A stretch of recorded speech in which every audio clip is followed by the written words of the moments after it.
BD news আলার্টের আরও একটি সংবাদ সংযোগে আপনাদেরকে স্বাগতম। হাসিনাকে 10 বার ফাঁসিতে ঝোলালেও তার অপরাধ কমবে না, নাহিদ ইসলাম। শেখ হাসিনাকে 10 বার ফাঁসিতে ঝোলালেও তার অপরাধ কমবে না বলে মন্তব্য করেছেন জাতীয় নাগরিক পার্টি এনসিপির আহ্বায়ক নাহিদ ইসলাম।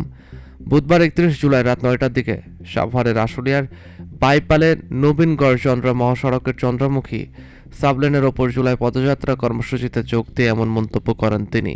নাহিদ ইসলাম বলেন, এই সাভার, এই আশুলিয়া, এই বাইপাইলের পয়েন্ট গণ অভ্যুত্থানের সময় আমাদের ছাত্র জনতার বুক চিতিয়ে লড়াই করেছিল ফ্যাসিস্ট শক্তির বিরুদ্ধে।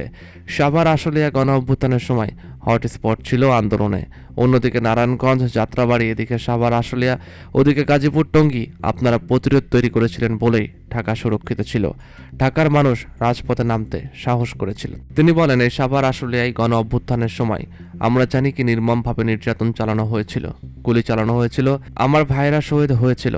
এখানে বক্তব্য রেখেছেন শহীদ সজলের মা, যাকে পুড়িয়ে মারা হয়েছিল নির্মমভাবে। তিনি আরও বলেন, ফ্যাসিস্ট স্বৈরাচারী সরকারের দোসররা সারা বাংলাদেশে আমাদের ভাইদের ওপর নিপীড়ন চালিয়েছিল। সেই শেখ হাসিনাকে 10 বার ফাঁসিতে ঝোলালেও তার অপরাধ আসলে কমবে না।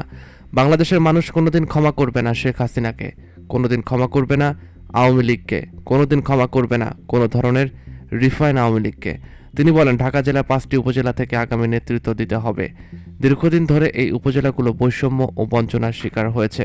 আমরা মনে করি এই 5টি উপজেলার অনেক সম্ভাবনা রয়েছে। শিল্পাঞ্চল গড়ে তোলা সম্ভব, শ্রমিক অঞ্চল রয়েছে এই সাভারেও, কিন্তু নানা কারণে শ্রমিকরা আন্দোলন করে তোলে, কারণ শ্রমিকদের ন্যায্য মজুরি দেওয়া হয় না। এই শ্রমিকরাই আমাদের গণঅভ্যুত্থানে শক্তি জুগিয়েছিল, রাজপথে বুলেটের সামনে দাঁড়িয়েছিল। আমরা সেই শ্রমিকের ন্যায্য মজুরির জন্য লড়াই করতে চাই। আমরা সাভার আশুলিয়া সহ পুরো ঢাকা জেলাকে চাঁদামুক্ত জেলা হিসাবে গড়ে তুলতে চাই, সন্ত্রাসমুক্ত জেলা হিসাবে গড়ে তুলতে চাই, দুর্নীতিমুক্ত জেলা হিসাবে গড়ে তুলতে চাই। তিনি বলেন, বাংলাদেশের পথে প্রান্তরে 30 দিন জুলাই পদযাত্রা করেছি।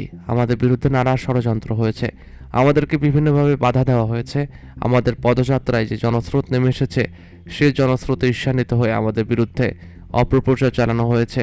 আমাদেরকে বিভিন্ন জায়গায় বাধা দেওয়া হয়েছে, হামলা করা হয়েছে, কিন্তু আমরা থেমে যাইনি। এই জনস্রোত থামানো যায়নি, পদযাত্রা থামানো যায়নি। ইনশাল্লাহ আগামীর বাংলাদেশে, আগামী ঢাকাতে এনসিপির দিকে জনস্রোত থামানো যাবে না।